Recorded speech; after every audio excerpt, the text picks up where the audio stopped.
Hey everybody, it's Rich from the Top Aaron Podcast, taking a break here from the show to talk to you about Anchor. If you haven't heard about Anchor, it's the easiest way to make a podcast. Let me explain how to do that. First thing, most important, it's free. There are creation tools that allow you to record and edit your podcast right from your phone or your computer. Anchor will distribute your podcast for you so it can be heard on Spotify, Apple Podcasts, and many more. Probably the ones you guys listen to right now. You can even make money from your podcast with no minimum listenership. It's really everything you need to make a podcast in one place. So go download the free Anchor app or go to anchor.fm to get started today. With that, guys, I'll let you get back to the show and listen to Bill kind of ramble on about whatever else he's talking about.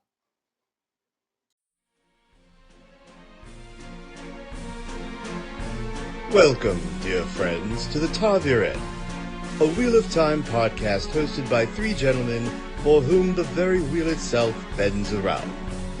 Without further ado, here are your hosts, Bill, Rob, and Rich. Hello, dear listeners, and welcome to another episode of Latavian Podcast. Whoop! How's it going? Whoa. Hello, everyone. It's the Wheel of Time. Yes, welcome to the Wheel of Time.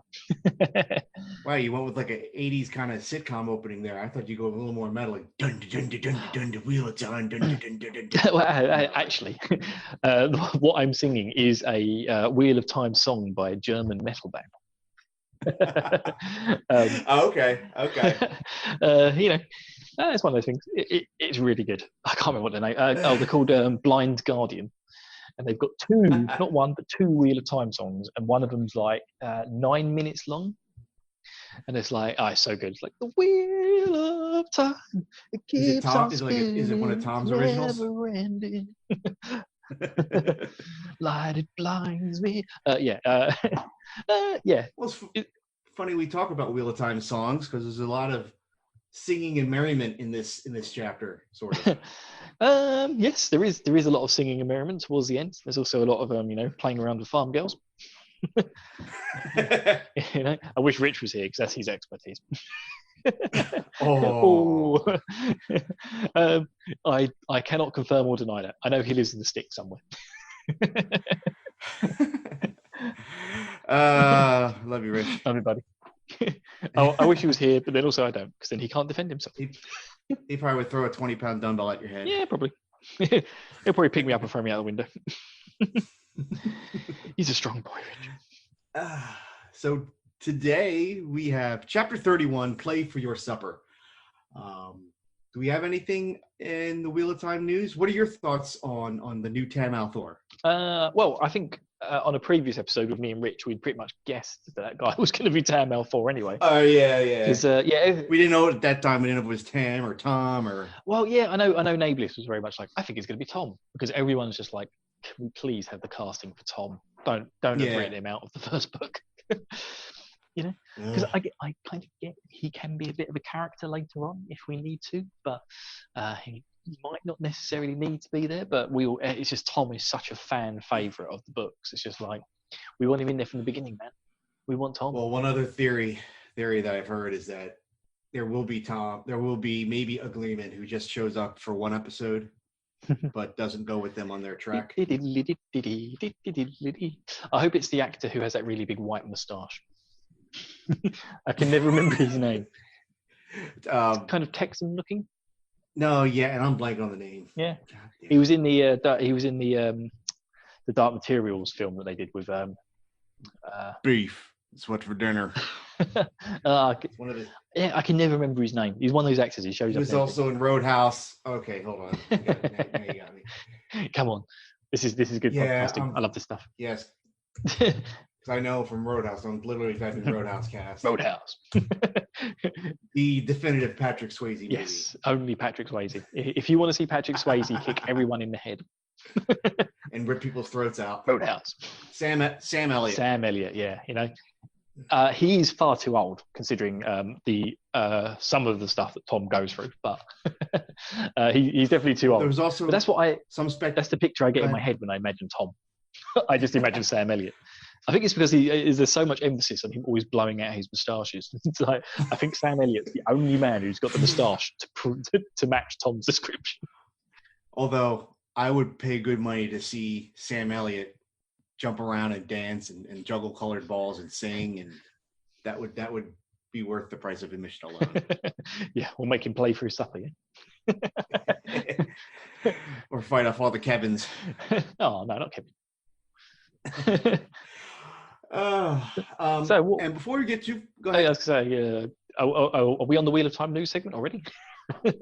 Well, we don't have any new reviews, which is all fine and dandy. Mm-hmm. But if you feel the need to let us know your thoughts, whatever reviews are available on your pod catching app, pod listening app, pod app. Skin's crawling.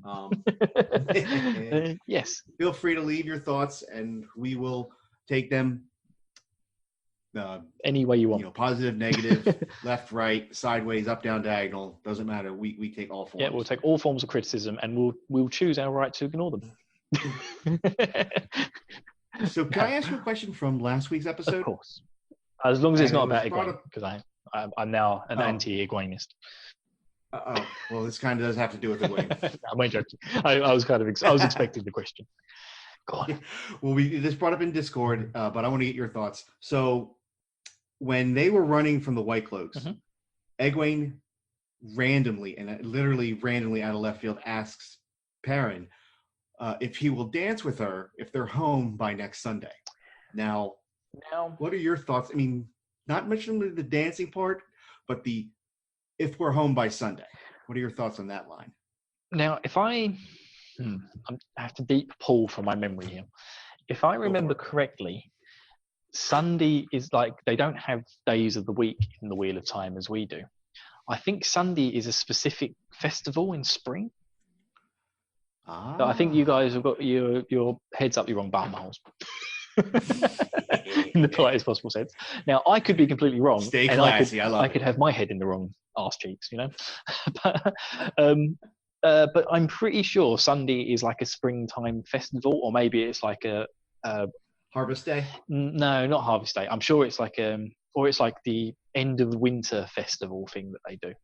So I think it is coming up soon, but I don't think it's now.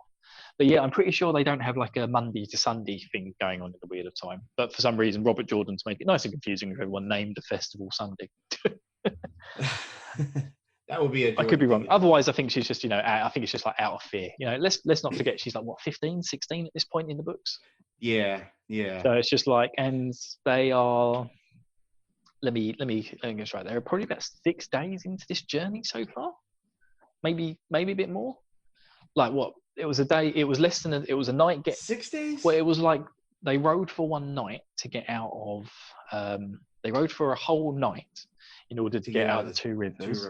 They spent a night at Baerlon, so one day, and then. I mean, they were at least 3-4 days with the Dinkers.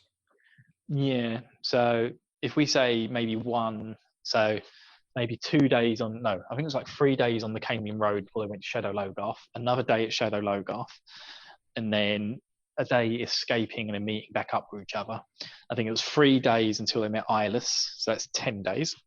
And then another 3 days with Eyeless getting to the Tinkers, another 3 days there. So yeah, we're about 2-3 weeks into this. But she's probably thinking, if we find a road, we could probably get back in like 4 or 5 days. Yeah. I mean, 3 or 4 days hard ride.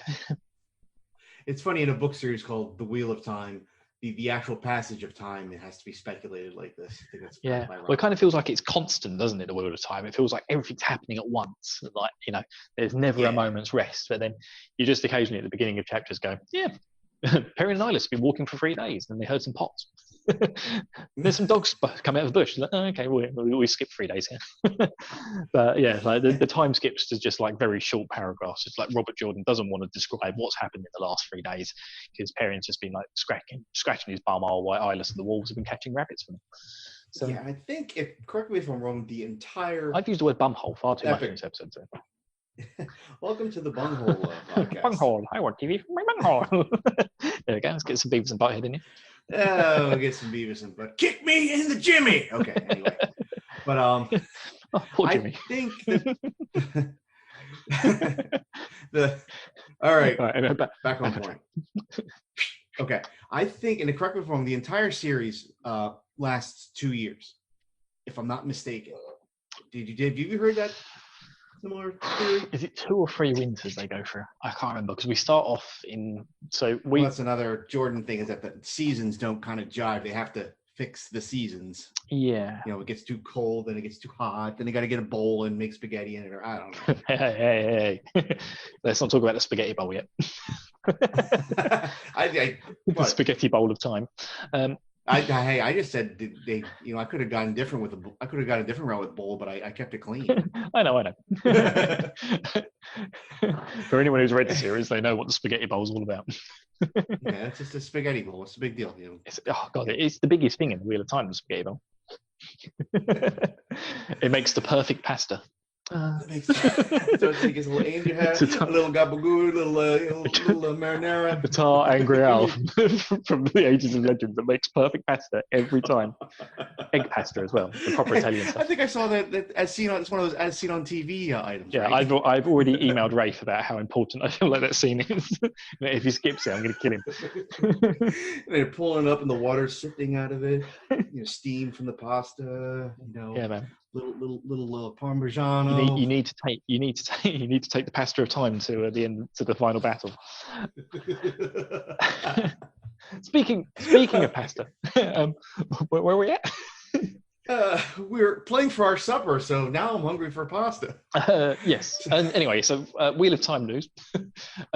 Wheel of Time. Yeah, Wheel of Time news. I kind of predicted he was going to be Randall. Yeah. Anyway. Well, there's also speculation, and I'm gonna back to the video of the reading. There is a gentleman, an African American gentleman who they showed laughing, and they said this might be Tom. And I don't recognize him. I don't know who he is or what he's been in, but it's just from like the general, like he's at the head table, so he's not like up against the wall where like you get extras the extras and stuff yeah. are. He's at the head table. He's sitting next to either Egwene or 90, but he's sitting right there, front and center. He's got this big grin. He's laughing, and people are thinking maybe he's Tom, and they're saving the Tom casting to the end. That's one other theory that's kind of being spun. Yeah, but you say he's between Egwene and Nynaeve. I'm trying to draw from memory. I don't remember. If he is, I think he was. If he is, he could also possibly be the mayor. What's his name? Could be, but he appears not old. He could be, but I mean, basically, what was his slightly older than Egwene? Maybe not his. Did he look? Maybe not. Did he have a bit of like Mr. Did he have a bit of like midnight foraging going on around his mouth? No, is he starting to grow a moustache? That's all I care about. No, I don't think so. He seemed to be older, but not generationally older. Okay, yeah, he needs a moustache going down to his like ankles before I'm happy. Now I'm picturing like a kung fu master out of Kill Bill. Yeah, but that's what Tom does, isn't he? He's always throwing his moustache over his shoulders. With the Master Pang.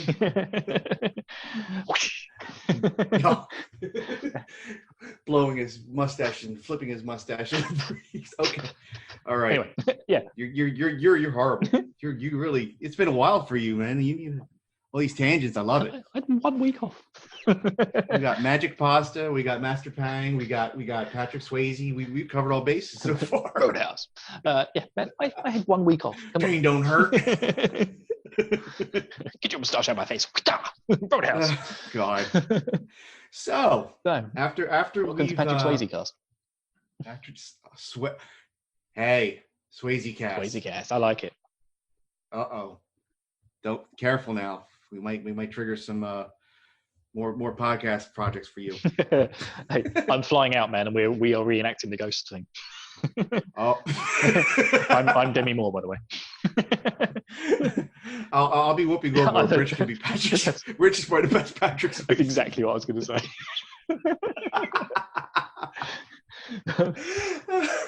Hey, mate, you're the one who has to give up the money. Oh, it's funny because you went Ghost, but I was going to think Point Break, but no, Ghost is better. Oh no, I'm Keanu Reeves. or Dirty Dancing, he'd be Jennifer Grey, and then Rich would be Patrick Swayze. Oh, hang on. If we're doing Point Break, then I'm going to be Keanu Reeves. You can be Patrick Swayze, and Rich can be Flea from the Chili Peppers. I think Rich needs to be Patrick Swayze in all Patrick Swayze movies. No, he's got to be Flea. Okay. Come on. Flea. All right, he could be Flea. But I'm just picturing Rich, like at the dance scene at the end of Dirty Dancing, where you run into Rich's arms, he just picks you up and holds you. No, I'll be the first disapproving, but now approving father of baby. Yeah. No one puts baby in the corner. No one puts Bill in the corner. He had a fold-out table and he had a fold-out table and a dirty knife. Anyway, I obviously know too many Patrick Swayze films. This week on Swayze Cast, actually, I still have the IMDb up. We can go all day with this. Catching Ron. This is going to be I've got nothing up. I've got nothing up on my screen. I just know all this. What else were we I'm definitely doing Captain Ron. Oh, no, that's Kurt Russell. That was Kurt Russell. I always get those two confused. Okay. What we got? Oh, Youngblood. Oh my God. God. That's another. No. Anyway. Young Red. Okay. I need to play for my supper. Hey guys, let's time out for a second. I know you're probably listening really deep in the Taverin podcast, listening to what Rob, myself, and Bill are talking about. Probably whatever Bill's rambling about. I want to take a minute to talk to you about Spotify. Spotify, you can listen to all your favorite artists and podcasts in one place for free. You don't even need a premium account to do that. Spotify has a huge collection of podcasts on every topic, including the one you're listening to right now. On Spotify, you can follow your favorite podcast so you never miss an episode. That's pretty nice. Premium users can download episodes to listen to offline wherever you are. That's pretty handy, especially when you're in Emmonsfield. I bet there's not very good cell reception. Easily share with what you're listening to your friends on Instagram. So tell you what, if you haven't done so already, download the Spotify app, search for the Taverin podcast on Spotify, or browse your podcasts in your library tab. Also, make sure you follow me so you never miss an episode of the Taverin podcast. All right, guys, let's get back to the discussion of the Taverin podcast. Playing for our supper, chapter 31. So we've switched perspectives now. We're back with Rand and Matt, who, as we last left them, were heading out of Whitebridge, leaving Tom to dance with the captains. So they're headed east out of town with Tom's belongings, and not sure what to do. They just know to head east. Yeah. So Rand and Matt are traveling east from Whitebridge towards Camelin on foot, and traveling has been slow due to empty bellies, cold nights, and the fear of being overrun by Kevins. Exactly. So they're constantly looking behind them. This is such a short chapter. We've not much having. It's short, but has some good parts. It has some good parts. There isn't really much meat to this chapter, if I'm completely honest. But it's a setup to the next couple chapters. It is really. I would have liked to have doubled this up, but I feel like the episode before and after this are kind of too important. So it would have been a bit weird to have an episode all about Perrin and Egwene in the Shadow's Eye or whatever it is. Children of the Shadow, because it's when they get captured by the White Cloaks.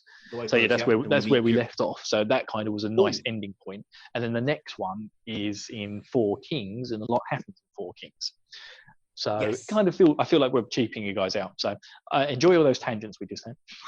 Yes, enjoy the Swayze cast. Enjoy Swayze cast. But yeah, they're just having a difficult time. They're scared of everything. Like Rand's always looking over his shoulder. He's convinced every now and then that, he's convinced every now and then he's seeing Tom walking behind him. Then it just turns out to be some old geezer.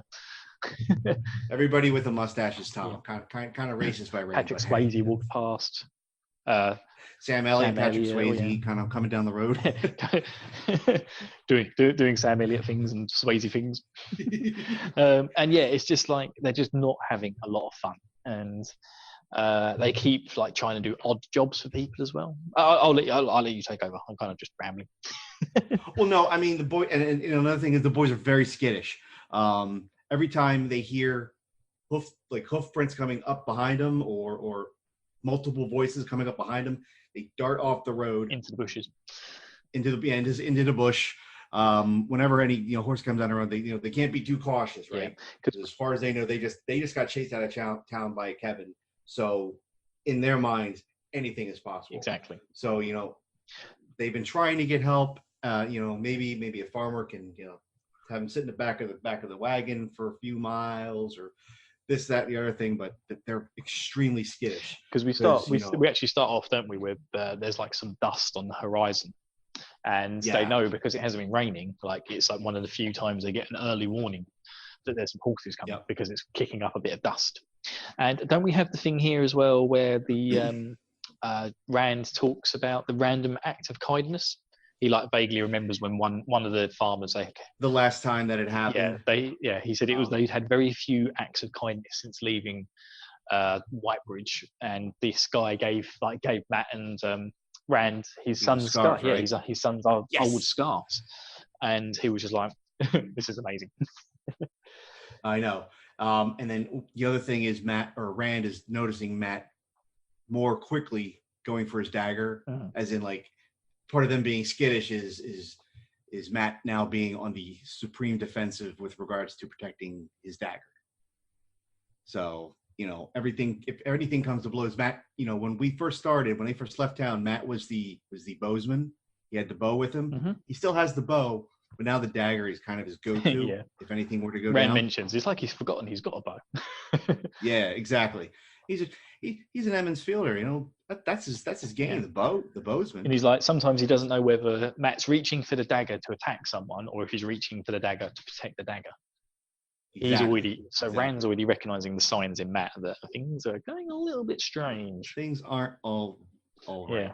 Also, I got a note here. So while passing random farms, Rand starts to get homesick for Emmons Field, and this may be the first time that he recognizes it as quotation a voice, but a voice in his head reminds him that they aren't home and they will never go home.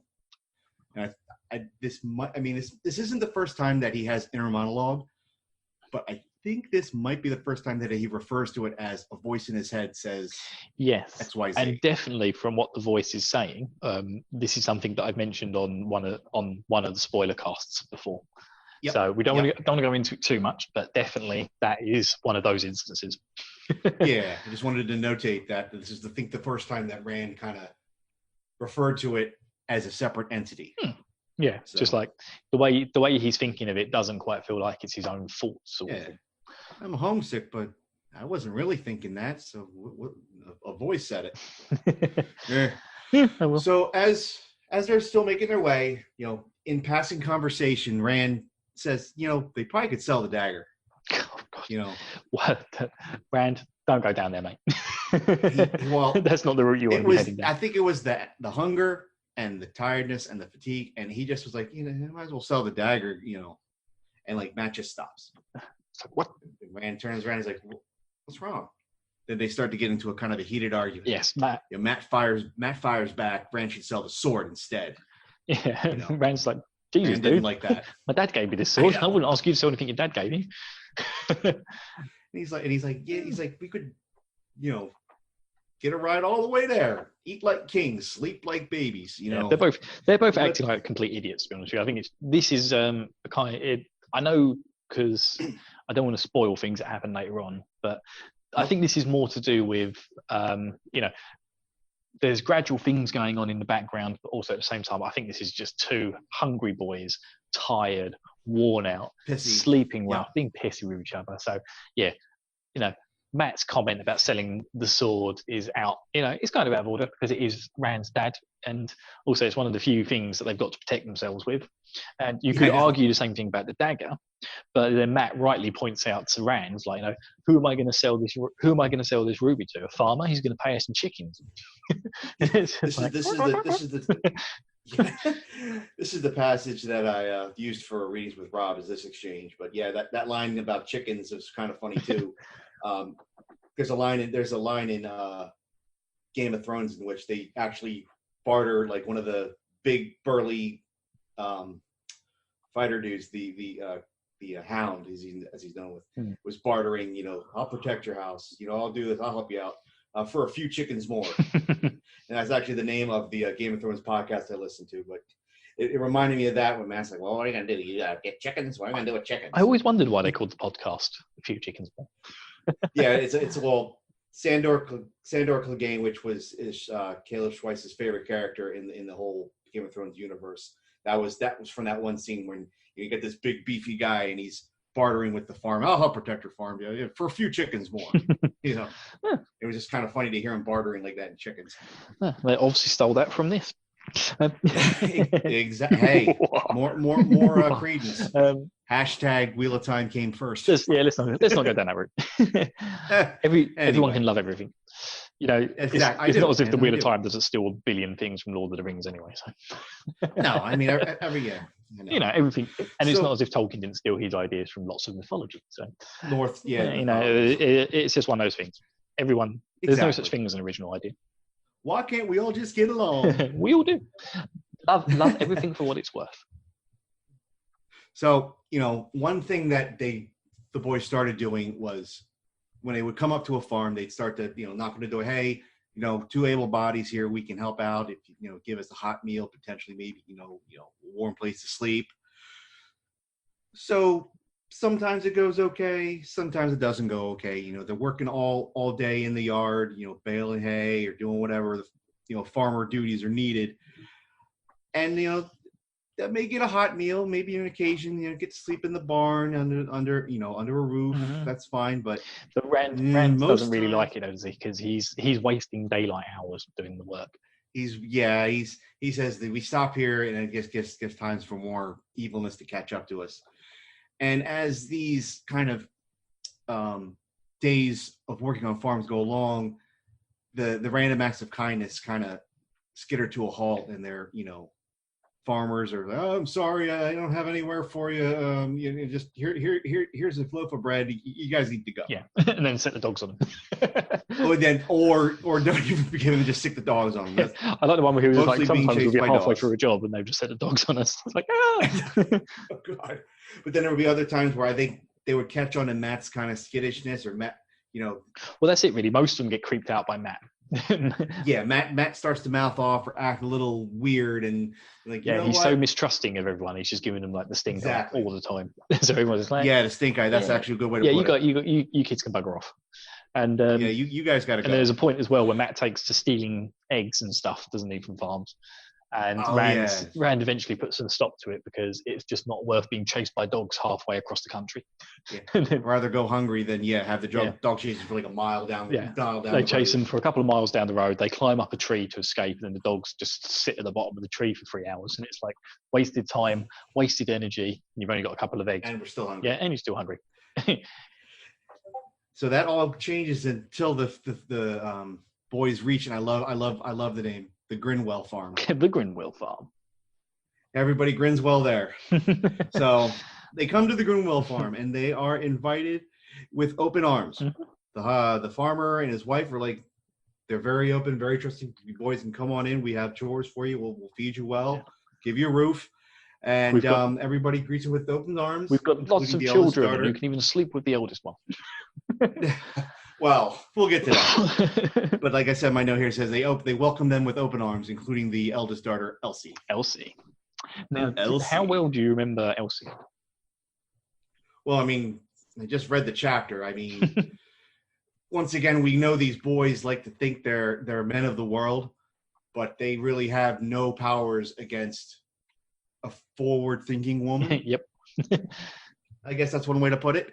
Be it Min, be it the Tinker Dancers, and now also Elsie. Elsie Grinwell. Yep. So, Elsie Grinwell is not giving the boys the stink eye, and especially Rand. She's giving him quite the opposite. A very special eye. And I love they introduce Elsie, and they say she's wide-eyed, big grin, kind of uneasy look, feelings emanating from her. And, like, the very next thing that happens, Rand is shirtless baling hay. Yep. And it's like, this is not a good combination. Yeah, Rand is very nervous about the way that Elsie is coming on to him, basically. He's like, go on. I think the comment is, he goes, I believe this time I'm going to be the reason we're going to get chased off by dogs. Not Matt. Now, not Matt, it'll be me this time. So after a day of hot... So the reason I bring up Elsie, and this isn't really spoiling anything, but do you remember the fact that she actually appears in the later books? I was trying to recall it. I was trying to recall if it was her, but I'm pretty sure it Yes, is her. I think it is her too, but I forget exactly where in the timeline that is. Yeah, it's not exactly spoilers. There's kind of like there's so much that happens in the books, but yeah, there's a little bit later on where Elsie comes back into it, and it's just like a nice little nod back to the beginning of the series. Exactly. Yes. It's just like because it's literally just like an Elsie Greenwell. And I think it might be Matt actually recognizes her, if I remember rightly. He's just like, hey, I remember you. She's like, oh shit. What does she have to hide? She was like, man, I was perving all over you guys. Was it both of them or just Rand? Mostly. I think Robert Jordan describes it as mostly Rand, or especially Rand. Yeah. But yes, I think in order to distract from Elsie's advances, is this where he then starts playing the flute? Well, that was after the hard days. We get the scene of them, the shirtless boys baling hay, and Elsie just kind of hanging out, checking out the scenery. We start, as the reader, you start like, oh God, no. Then it becomes sunset. They have dinner, and I guess to kind of change the subject or just to kind of things moving, the boys decide to, hey, I'll bring out the colored balls. Matt can juggle, and I can play on the flute. And Matt's always playing with his balls. Yeah, Matt's playing with his balls, and Rand's stroking the flute. Yep. But the whole family comes in, and they get a little show, a little entertainment, and it's jolly merriment had by all. Even I think Jordan even said even the youngest of about 2 or 3 was dancing to the beat of the songs, and the family's shouting out requests, and Rand is more than happy to just keep playing on into the night to just kind of keep Elsie at arm's length. A brief bit of training they got on the white what's the boat called? Wind Spray.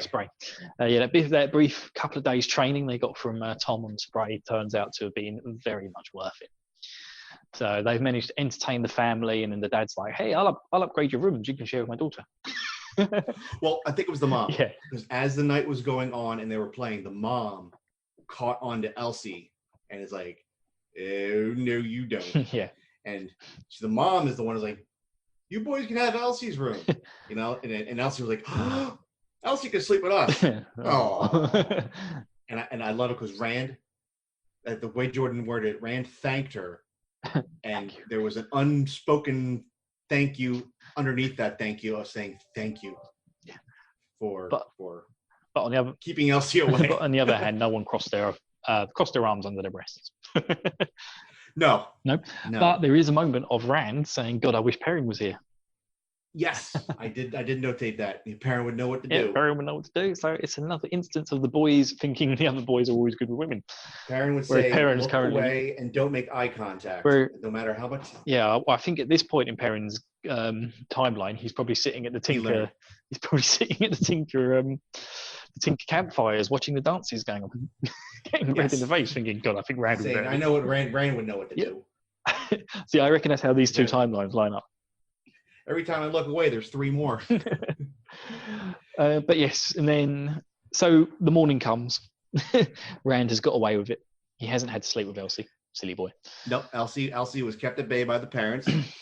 Rand's performance sparked spectacular interest in Elsie, which is noted by Mistress Grinwell. Yep. Rand is appreciative of Mr. I'm sorry, I'm reading my notes here. The boys then decide, hey, if we're actually this talented, maybe we can make our way through as fledgling gleemen. Yeah, exactly. So they get they hatch the idea to get to the next town, get to the inn, and offer to play for their supper, as the chapter's called. And Mrs. Grimwell gives them both a little sack of food, like 2 days worth of food, she says, or 2 meals, and then sends them on their way and says, if you leave in the morning nice and early, and you should be able to get to the next town in time to rock up to the inn, which is exactly what they do. Away from Elsie. And away from Elsie. So they get to the next town, they rock up at the inn, and Rand plays them a little tune, and the innkeeper is more than obliged to let them get on with it. Yeah, and they found not only can they get room and board, but even a little extra coin in their purse. Exactly. And then also because strangers are expected at inns, and strangers always give each other the stink eye, no one really pays much attention to Matt, giving them the death eye while he's there.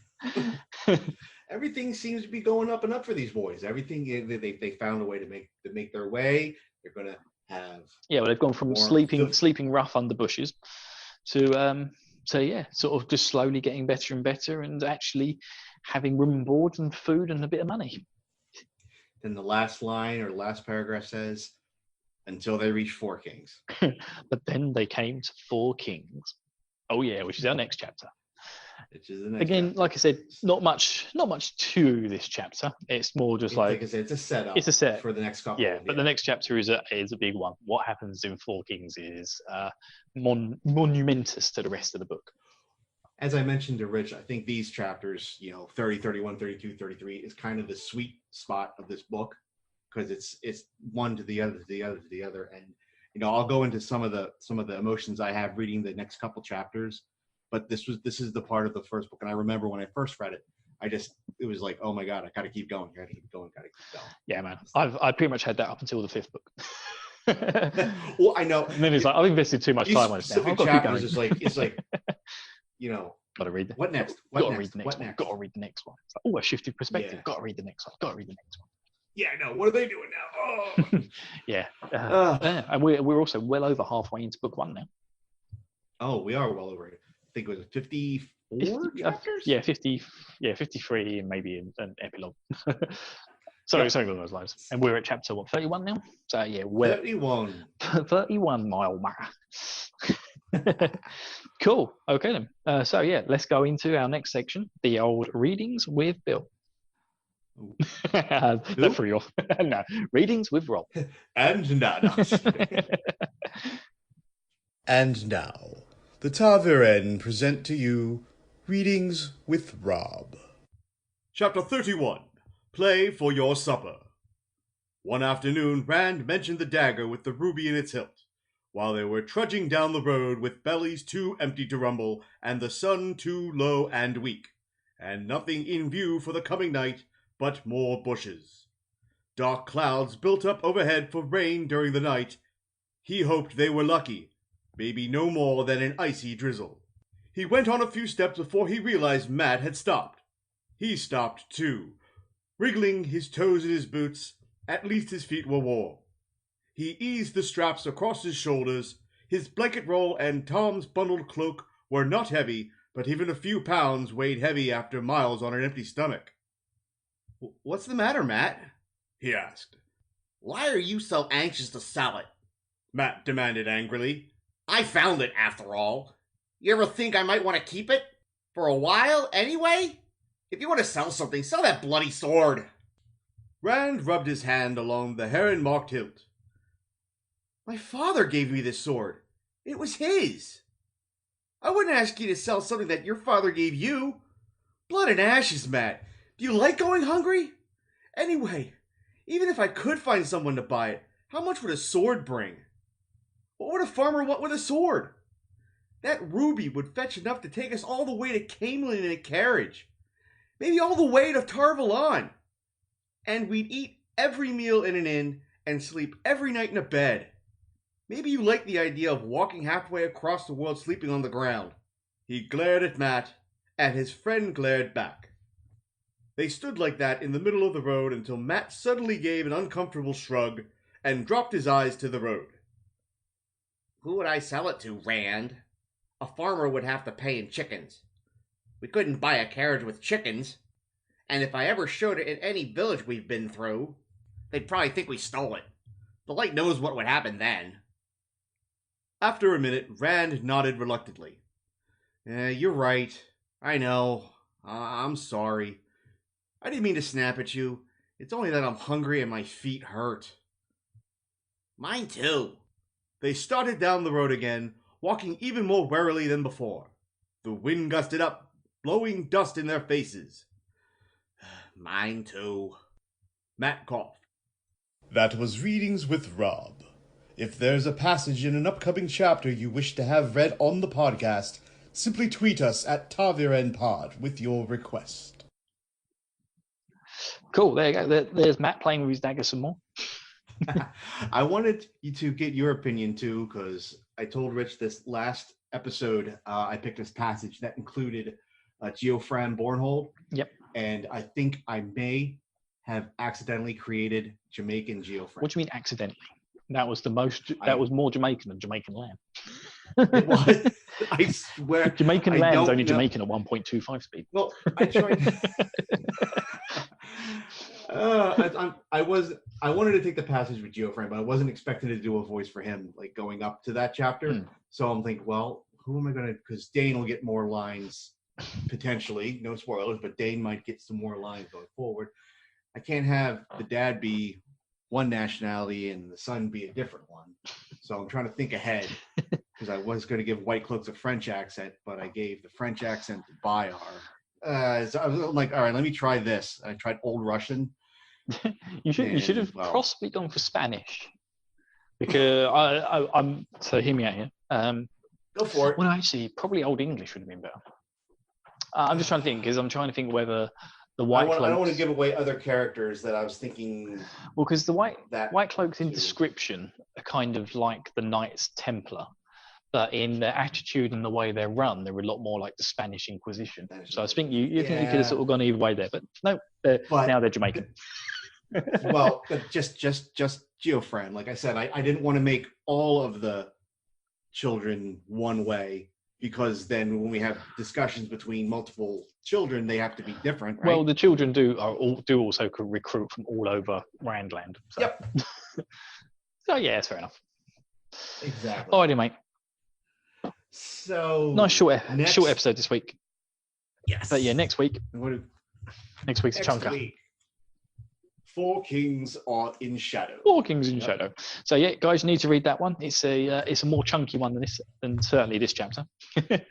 Chunky. And chunky is a good word, especially at the end of this chapter. Yeah, we've got some good stuff going on. Lots of chunky. I'm very excited for next week's episode. Other than that, I'm desperate to get some lunch. I am Hank Marvin. Yeah, I'm going to go bale hay. The farmer's daughter's calling. That's right. I brought my bass guitar with me. Because there's nothing better than hearing someone play bass on its own with no other instruments. Do you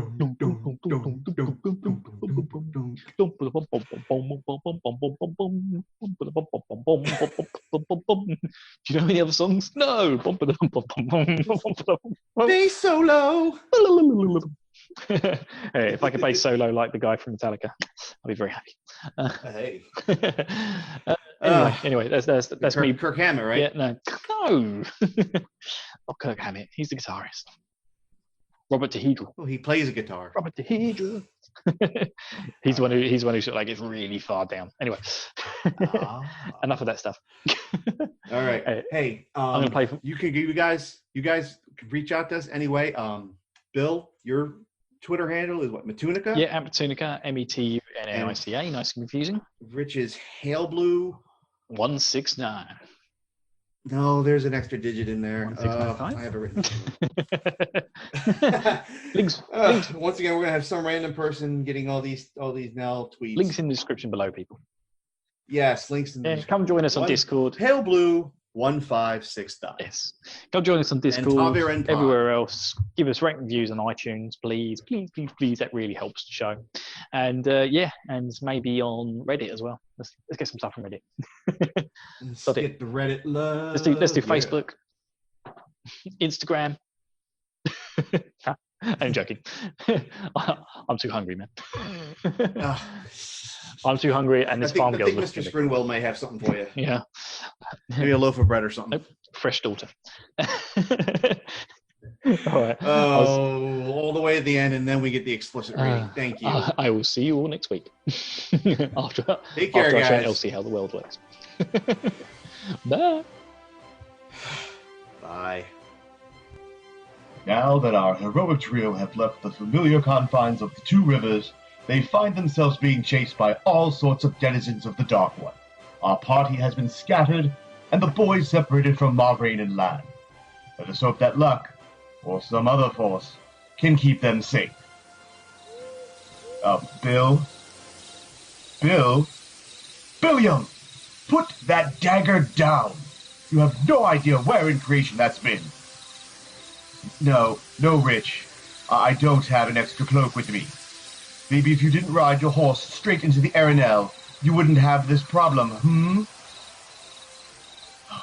For crying out loud, Robert, I know that girl from Bearlawn said weird things to you, but you shouldn't let it get under your skin so much. What are you, 11? You all remind me of a younger version of myself. Why, back in Watch Hill, I would...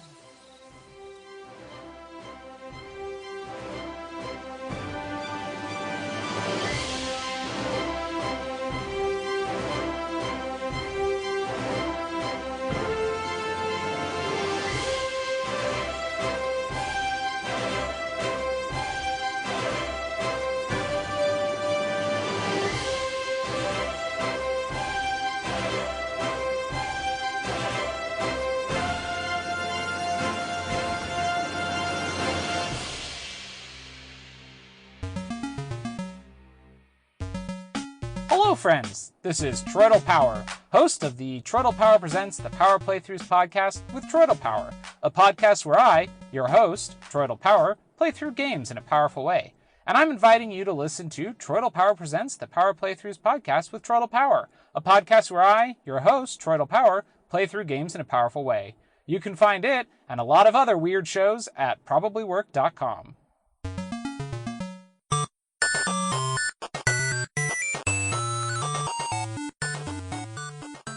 This has been a presentation of the We Can Make This Work Probably Network. Follow us on Twitter At probablywork. For more of our questionable content. Also, we have a website called probablywork.com.